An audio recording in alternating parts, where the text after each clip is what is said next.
Alrighty then, here we go again. It's another wonderful morning, Monday morning. It is the Monday after the Royal Rumble.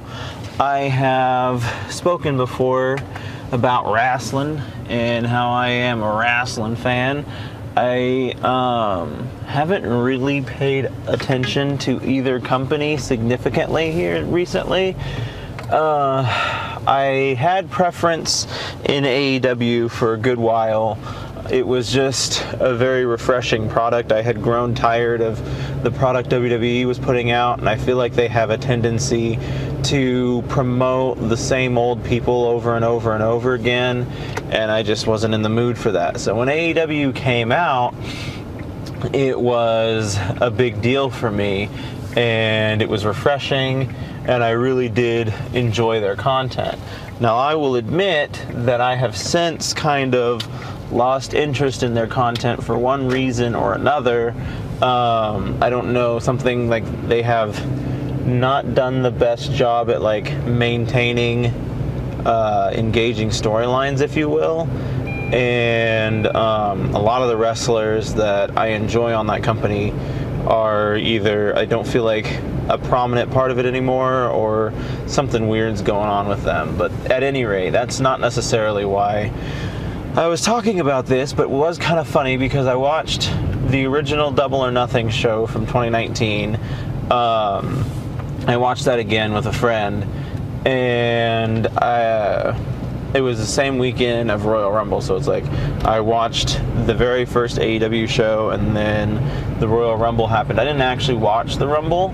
I was fairly confident. I already knew who was going to win, that being Cody Rhodes, of course. He won the Rumble last year, and now he won it again this year. And it really feels like he's on top of the wrestling world and getting all the attention that he sorely deserves. And I feel like I should be happy for him because I've always been a Cody Rhodes fan, but like here recently, I haven't been. And so like I was a fan of his when he was in Legacy, and it was him, Randy Orton, and Ted DiBiase. And obviously like Randy Orton was already established, so we knew that he was going places and going to continue to go places. But they were really selling Ted DiBiase as like the golden boy from this group, and Cody Rhodes was more or less just the third wheel of that group. And I can remember thinking he was pretty cool ever since then. When he was doing all of his work back then, I was like, you know what, like, they're gonna try and force me to like Ted DiBiase. He's all right, but I'm a Cody Rhodes guy. I can remember vividly thinking and saying that. And so pretty much from like Legacy on, I've been a fan of his. Obviously, like, the dashing Cody Rhodes thing wasn't like the best gimmick in the world, but it wasn't horrible either. It just was like a necessary evil. And then after that, I feel like he did the mustache thing for a while. And then after that, he went to Stardust, which was a completely garbage gimmick that I don't know I'm sure there's Cody Rhodes fans out there that like Stardust, but I am most certainly not one of them. At any rate, and then he left the WWE shortly after that and went to the independent circuit. And then from there, he ran that for a while until this whole AEW thing panned out, and he was one of the major players with that company. Well, as we all know, recently he left that company to go back to WWE, and I feel like in several instances that was like the first straw that kind of bugged me about the guy, because like I had interpreted his leaving the WWE to prove that wrestlers can still have a successful wrestling company outside of WWE, and he absolutely proved that.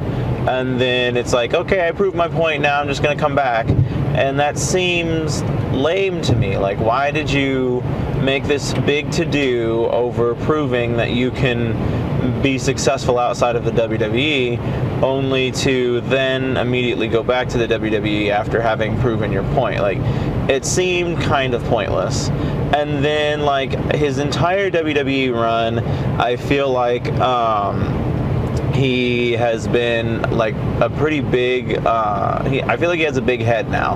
Like, I don't feel like he is this modest person who's like, yep, I'm just doing good work. I feel like he's got a big head, and he's no longer, I don't know, he's no longer humble.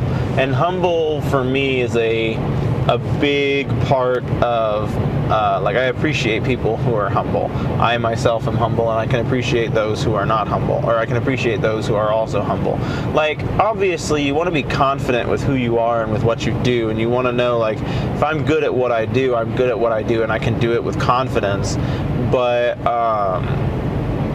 aside from that, like, there's a fine line between confidence and kind of being a jerk about it. And I remember his first interview when he got back to WWE, I just felt like he was very arrogant, and I just not really thrilled with it. And I can't remember, he made some kind of comparison to The Undertaker, who is my, like, all-time favorite wrestler, but he made some comparison to The Undertaker, and I just kind of shut off at that point. I was like, I don't care about you anymore. You jumped ship, and then you jumped to a different ship, and now you're back to your original ship, and now you're telling the whole world that you're just the greatest thing ever. And, like, he is a draw for the WWE. And I think about, like, which company has bigger names right now, and that is, like, 100% WWE. Like, as much as I hate the guy, they have CM Punk, who's a big talking point in WWE right now. They have Cody Rhodes, obviously, who's a big talking point in the wrestling world right now. I should take that back. CM Punk is a big talking point in the wrestling world, not just in WWE. They have Logan Paul, who is a celebrity in his own right, that's doing this unique thing where he's actually having, like, a legitimate WWE run. He's not just some celebrity guest who they've thrown on their card. Like, he's actually putting on matches and doing work. I actually enjoy Austin Theory. I feel like Austin Theory is kind of a big deal right now. I keep hearing rumblings about The Rock running around in WWE too, and so it just sounds to me like they have a major cast of characters on their platform. And then we go over to AEW, and I'm not really sure who their big players are anymore. Like, they've got Adam Copeland, which is Edge, and I never liked Edge. I hated Edge when he was with WWE. I hated Edge when he was doing anything else. I hated Edge when he was retired, and I hate him now that he's back. And so I don't care that he's back, but I feel like he might be the biggest talking point in that company right now. Christian, I guess, might be a big deal. I personally am a fan of Hook. I think Hook is interesting and cool. And then there's, I'm a huge fan of Jungle Boy, which obviously he's doing whatever he's doing. I have no idea if he's coming back or not. But it's just like, you look at the company, and it's a star. The business is made up of stars. Like, stars are what bring in the business. So if you don't have household names in your company bringing in the attention, then you're going to suffer. And when I look at AEW, I don't see a lot of major star players in that company anymore, or right now. And it could be just because I'm not paying attention to it anymore. It could be that. But presently speaking, I just don't see it. But at any rate, going back to the Royal Rumble, they had Cody Rhodes win, which, like I said, I was not surprised by that at all. They announced WWE 2K24, and he's the cover child on the game. And it's kind of like, well, duh, you're going to have him win the Rumble because he's on the cover of your video game. And which of course means he's one of the few superstars to have won the Royal Rumble back-to-back. That being, of course, Hulk Hogan, Steve Austin, Shawn Michaels, and I think now Cody Rhodes. I don't think I'm missing anybody else who's won it back to back. Cena might have, but I don't know. But at any rate, so like that's a huge honor to win back-to-back Royal Rumbles like that. But it made for a very predictable Rumble, and I didn't even watch it. I was just kind of like, I already know who's going to win this. And then lo and behold, I was right. And so, yeah, I didn't watch the event. I have Peacock because they make it so difficult to cancel that service. Like, I bought it. I have 7 minutes left on my memory card before it kicks me off. So if this video cuts off in the middle of my train of thought, that is why. But I'm hoping I can make it to work before it cuts me off, but we'll see. But at any rate, I have Peacock, and they make it super difficult to actually like get rid of your subscription because you have to actually log in on the desktop to do it. And of course, like, it's not a huge cost savings. Like, it's $5. It's not the end of the world if I keep getting chewed out for $5 every day, but that's also how like they get you. They nickel and dime you to death. And I just generally don't like feeling like I've been taken advantage of. But I guess no one really likes to feel that way, but maybe there's people out there who do. But at any rate, I could have watched it if I wanted to. I didn't watch it because I didn't really want to. And I'm not disappointed that I didn't watch it. And I have this odd kind of relation with Cody Rhodes anyway. I feel like they're building up to have him beat Roman Reigns at Mania for the championship and have this big hullabaloo moment over it. But like, I honestly don't like that idea. But like, maybe I'm secluded in that regards. I don't know. I feel like Roman Reigns has had the championship for long enough. It's been one hell of a run for him. I feel like he's broken several records with this championship run. And like, obviously the matches are getting predictable at this point, in the fact that like he gets close to losing and then the bloodline comes to his aid.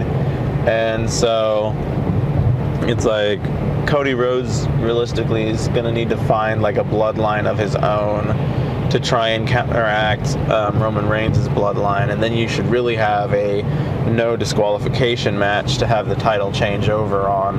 But I mean, if done right, I can appreciate the storytelling, and if done right, I feel like it would be a good little segment. But I don't know. I think mainly because I'm just so upset with Cody Rhodes right now that I'm just like, I don't want him to dethrone Roman Reigns. But like, it does make sense, and who else are you gonna have do it? I'd be a whole heck of a lot more mad if it was CM Punk that they had do it. But at any rate, I think it makes sense. And because I watched Mania last year, that's the whole reason why I bought Peacock, was to watch WrestleMania last year. And then I was going to cancel my subscription afterwards, and I didn't because I forgot. And then when I finally remembered, they were like, oh, you have to get on the desktop app to cancel your subscription. You can't do that from your phone. I was like, oh, that's really convenient, guys, because you know a lot of people don't have desktops anymore. But at any rate, yeah, I feel like that should not be allowed. Like, you can sign up for a subscription on your phone, but you can't cancel on your phone. Like, that's cheesy.